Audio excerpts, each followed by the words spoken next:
on met le bonnet, j'ai pensé à retirer l'étiquette.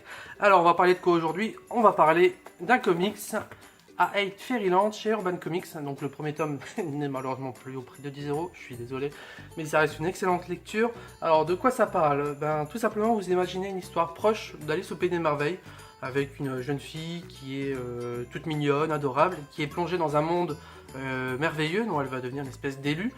Le problème c'est qu'ici, ben, Gertrude, l'héroïne, ben, elle reste bloquée dans ce monde depuis, ça fait au moins une bonne trentaine d'années.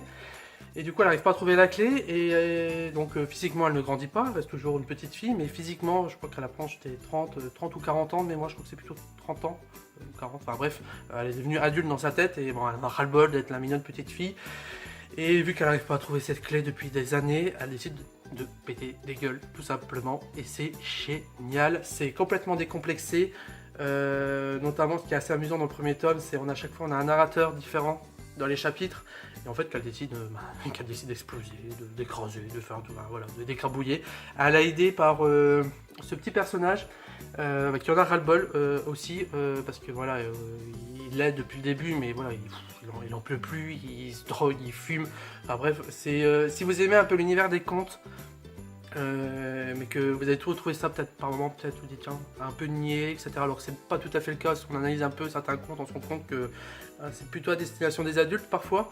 Lisez A8 Fairyland, vous allez vous bidonner du début à la fin. Le premier tome, je me suis dit, vu la fin, le nouveau statu quo qui avait été fait finalement, ça aurait pu être fini en un tome. Et mince, qu'est-ce qu'ils vont faire dans le deuxième? Scotty Young va réussir à se renouveler? Et ben c'est le cas, il y arrive. J'ai hâte de voir le troisième tome qui va paraître en janvier, parce que voilà, ça fait partie de ces ovnis qu'il est bon de lire. Si on est un peu stressé, qu'on a envie de se défouler un peu, voilà, c'est une excellente lecture, lisez-le.